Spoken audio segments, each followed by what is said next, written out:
Hello. Question says a football of radius capital R is kept on a hole of radius small r such that capital R is greater than small r. Made on a plank kept horizontally. One end of the plank is now lifted so that it gets tilted, making an angle theta from the horizontal as shown in the figure. The maximum value of theta so that the football does not start rolling down the plank satisfy. You have four options given. Option 1 is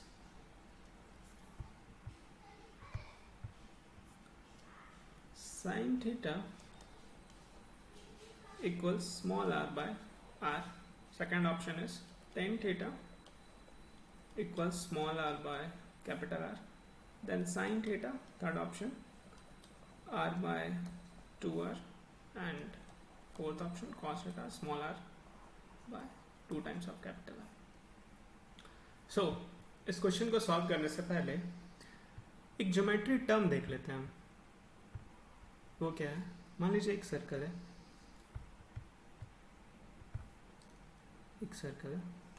ऐसा, ठीक है. उस पर आप एक cord draw करते हैं और उसके सेंटर पे आप बैठ के एक परपेंडिकुलर इस कॉर्ड पे गिरा देते हैं. तो ये क्या करेगा? ये परपेंडिकुलर इस कॉर्ड को 2 इक्वल पार्ट्स में बांट देगा. सपोज अगर पहले लेंथ इस कॉर्ड का था 2r, ठीक है, तो आपको ये r और ये r मिल जाएगा. ठीक है. अब हम आते हैं इस अपने प्रॉब्लम में.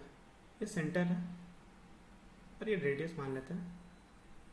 मान क्या लेते हैं? r ही है रेडियस, ठीक है. और एक कॉर्ड दिया हुआ है 2r लेंथ का. तो अगर इस पर हम एक परपेंडिकुलर गिरा दें तो हमें क्या मिल जाएगा? ये r मिल जाएगा और ये r मिल जाएगा, चूंकि ये परपेंडिकुलर है. अच्छा, ये हमें दिख रहा है कि एक राइट एंगल ट्रायंगल बन चुका है. नेमिंग कर देते हैं O A B. तो BO दिख रहा है हमें कि ये कैपिटल R है और AO दिख रहा है कि ये स्मॉल r है. तो हम AB निकाल सकते हैं पाइथागोरस थ्योरम का यूज करके. AB परपेंडिकुलर है, तो परपेंडिकुलर का स्क्वायर हमें मिलता है हाइपोटेन्यूज का स्क्वायर माइनस बेस का स्क्वायर. तो हम बोल सकते हैं कि AB है under root of capital R square minus small r square. Now अब हम क्या देखेंगे कि इम्पॉर्टेंट पॉइंट कि थीटा एंगल पे जब टिल्ट होता है बोर्ड, तो हम मान लेते हैं कि on the verge of rotation होगा. मतलब थोड़ा सा भी अगर और थीटा बढ़ता है तो ये जो फुटबॉल है रोल डाउन करके नीचे आ जाएगा. तो इस सिचुएशन में मानते हैं कि इस सरफेस के साथ ये सरफेस फुटबॉल पे 0 नॉर्मल लगा रहा होगा. सारा का सारा वेट कहाँ पे शिफ्ट हो गया? मतलब सारा का सारा कांटेक्ट कहाँ पे है? वेट नहीं, सारा का सारा कांटेक्ट इस सरफेस में लग रहा है. और ये नॉर्मल फोर्स दिखा देता है आपको, एन लग रहा होगा, ठीक है. अब वर्टिकली डाउन लग रहा होगा mg, जो कि इसी लाइन से पास करेगा, ठीक है. ये वर्टिकली डाउन लगेगा और उसके परपेंडिकुलर अगर mg का कंपोनेंट निकाले तो कुछ ऐसा हो जाएगा mg साइन थीटा और mg cos थीटा उसके परपेंडिकुलर होगा, जो कि नीचे की ओर लग रहा होगा mg cos थीटा. अब ना इस सिचुएशन पे स्लाइड तो होगा नहीं, तो हम मान लेते हैं कि इस सिचुएशन में टॉर्क बैलेंस होंगे, तभी ये इक्विलिब्रियम है, नहीं तो ये रोल डाउन कर जाता.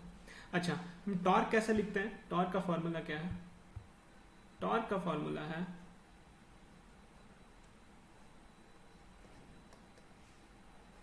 F into perpendicular distance.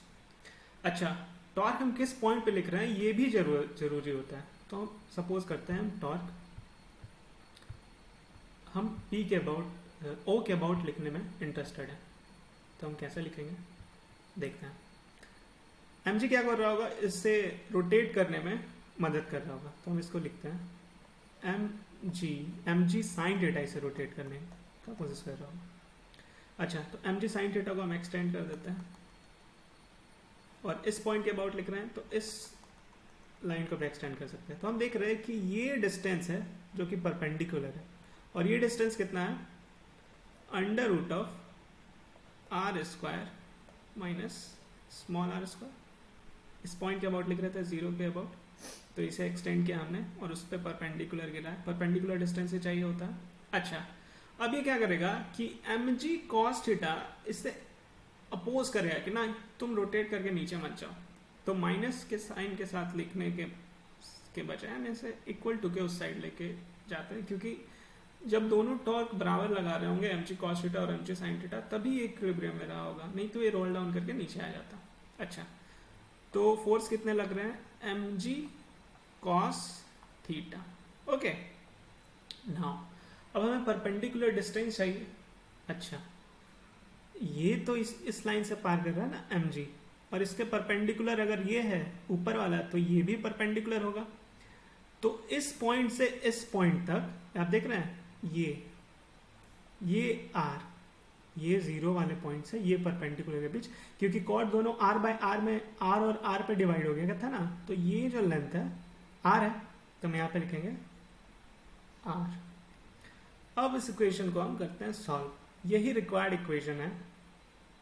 तो एम जी कट जाएगा, तो हमें यहाँ पे मिलेगा टेन थीटा। हमें पता है ना sine theta by cos theta क्या होता है, हाँ, तो हम इसे लिख सकते हैं R divided by under root capital R square minus small R square. Now इसे सिंप्लीफाई कैसे करें, हमें पता है tan theta right angle triangle में क्या होता है, आर।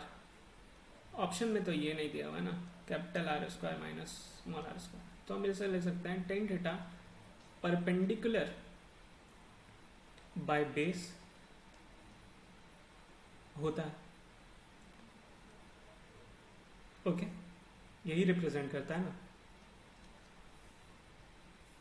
तो हम हाइपोटेन्यूज निकाल सकते हैं।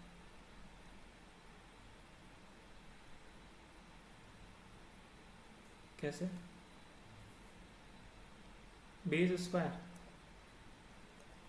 हाइपोटेन्यूज का square equal to perpendicular square plus base square, जो कि under root of capital R square minus small R square का होल स्क्वायर होगा। तो हमें यहाँ से मिल जाएगा हाइपोटेन्यूज का square R square plus capital R square minus small R square. तो ये स्मॉल आर स्क्वायर कट जाएगा, तो हमें मिल जाएगा एच इक्वल टू आर। तो हम दिखते हैं साइन थीटा। साइन थीटा क्या होता है, साइन थीटा होता है परपेंडिकुलर बाय हाइपोटेन्यूज। तो यहाँ पे परपेंडिकुलर इस इक्वेशन के हिसाब से परपेंडिकुलर तो आर है, और हमने हाइपोटेन्यूज निकाल लिया जो कि कैपिटल आर के बराबर है। तो इस हिसाब से आप लिख सकते हैं sine theta equal to small r by capital r. So ये जो आंसर है ऑप्शन नंबर 1 से मैच करता है, यानी ऑप्शन नंबर 1 ही आंसर होंगे इस क्वेश्चन के। Hope this answered your question. Bye.